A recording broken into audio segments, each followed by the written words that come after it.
Assalamualaikum warahmatullahi wabarakatuh. Pada kesempatan kali ini, kami akan menyampaikan materi tentang pengukuran kinerja pemerintah. Sebelumnya perkenalkan, saya Wahyu Aji Saputra, NPM 0049, dan Diana Sita Diwara, NPM 0059. Yang pertama, sistem akuntabilitas kinerja instansi pemerintah. Sistem akuntansi kinerja instansi pemerintah yang berupa LAKIP berperan sebagai alat kendali, alat penilai kualitas, dan pendorong terwujudnya good governance.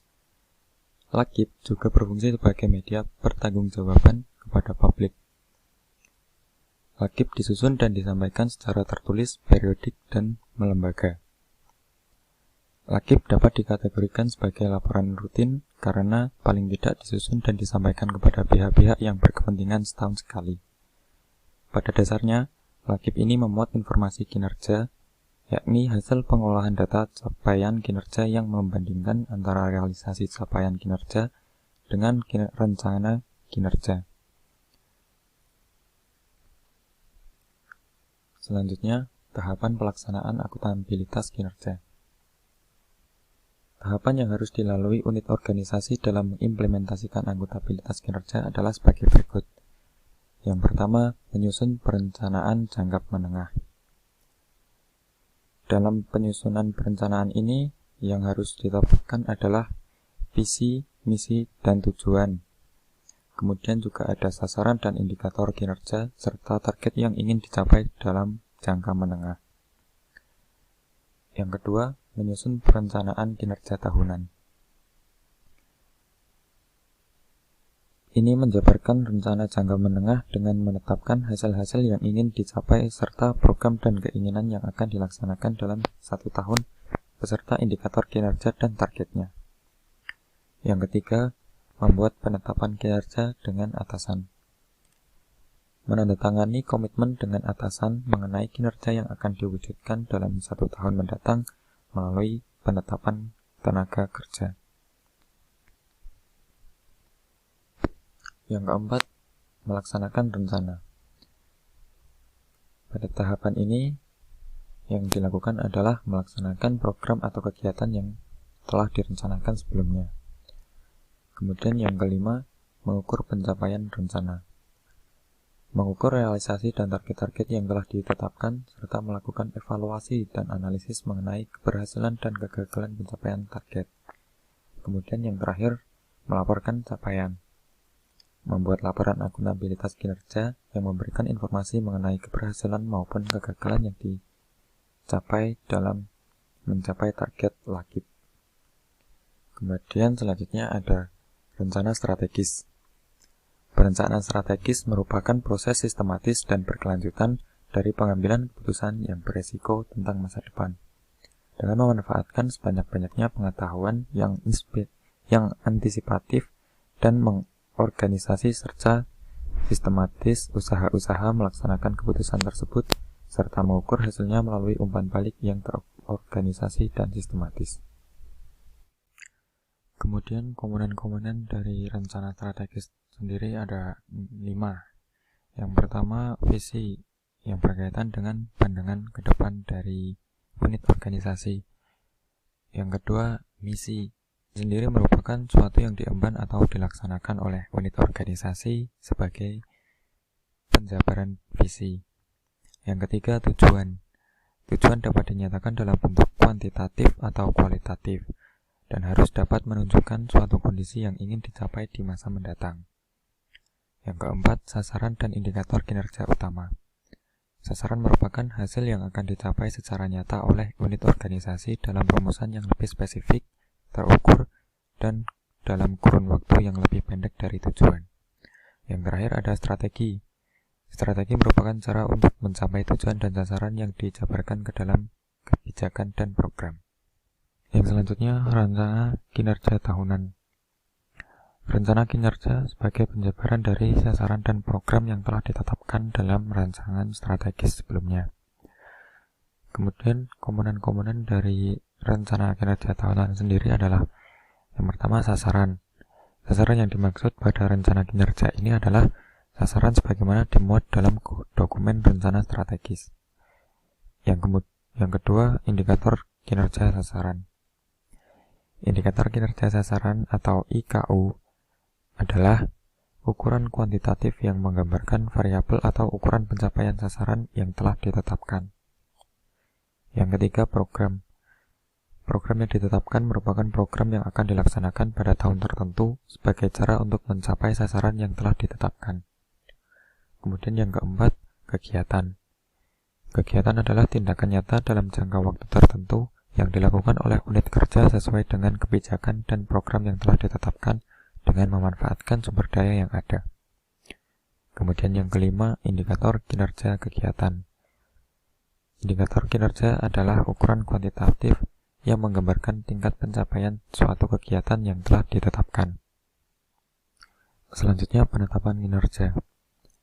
Penetapan kinerja merupakan tekad dan janji rencana kinerja tahunan yang akan dicapai antara pimpinan unit organisasi yang menerima amanah dengan pihak yang diberikan amanah. Dengan demikian, penetapan kinerja ini merupakan suatu janji kinerja yang akan diwujudkan oleh seorang pejabat penerima amanah kepada atasan langsungnya. Tujuan dari penetapan kinerja ada beberapa. Yang pertama, meningkatkan akuntabilitas, transparansi, dan kinerja aparatur. Yang kedua, sebagai wujud nyata komitmen antara penerima amanah dengan pemberi amanah. Yang ketiga, sebagai dasar penilaian keberhasilan atau kegagalan pencapaian tujuan dan sasaran unit organisasi. Yang keempat, menciptakan tolak ukur kinerja sebagai dasar evaluasi kinerja aparatur. Dan yang terakhir, sebagai dasar pemberian penghargaan dan sanksi. Kemudian format dari penetapan kinerja ada dua, yaitu pernyataan penetapan kinerja dan lampiran penetapan kinerja.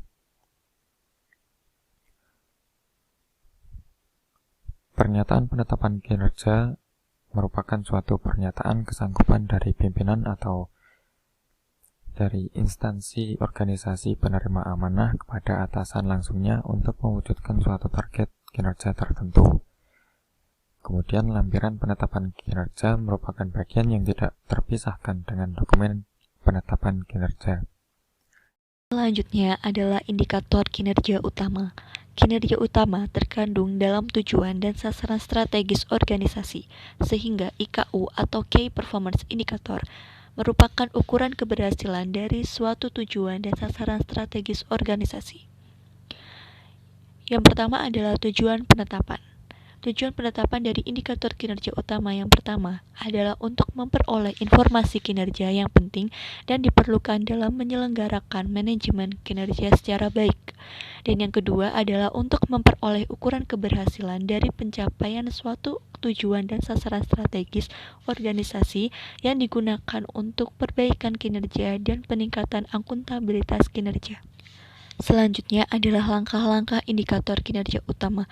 Yang pertama adalah klarifikasi apa yang menjadi kinerja utama. Pernyataan hasil atau tujuan atau sasaran yang ingin dicapai. Suatu indikator kinerja yang baik diawali dengan suatu pernyataan hasil yang dapat dimengerti atau dipahami orang banyak. Yang kedua adalah menyusun daftar awal IKU yang mungkin dapat digunakan. Terdapat beberapa jenis indikator kinerja yang dapat digunakan untuk mengukur suatu outcome, namun dari indikator-indikator kinerja tersebut, biasanya hanya beberapa indikator saja yang dapat digunakan dengan tepat. Yang ketiga adalah melakukan penilaian setiap IKU yang terdapat dalam daftar awal indikator kinerja. Setelah berhasil membuat daftar awal IKU, langkah selanjutnya adalah melakukan evaluasi setiap indikator yang tercantum dalam daftar awal indikator kinerja. Yang keempat adalah memilih IKU. Tahap akhir dari proses ini adalah memilih IKU. Indikator-indikator kinerja tersebut harus disusun dalam suatu set indikator yang optimal yang dapat memenuhi kebutuhan manajemen, yaitu informasi yang berguna dengan biaya yang wajar. Yang selanjutnya adalah sumber data kinerja. Berdasarkan pendekatan sumber data, data kinerja dapat dibagi menjadi data primer dan data sekunder. Data kinerja primer adalah data kinerja yang diperoleh langsung dari responden. Data kinerja sekunder adalah data kinerja yang diperoleh secara tidak langsung dari responden, tetapi dari pihak atau instansi lain. Yang selanjutnya adalah perlibatan stakeholder. Dalam menilai kinerja suatu instansi pemerintah, seringkali terdapat perbedaan persepsi keberhasilan antara pihak yang ada di dalam instansi tersebut dengan pihak yang ada di luar instansi.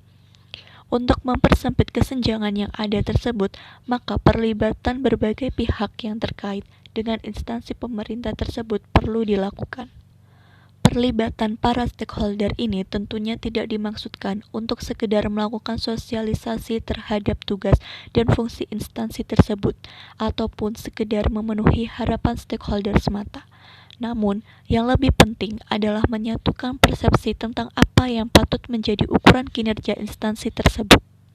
Yang terakhir adalah penetapan indikator kinerja utama.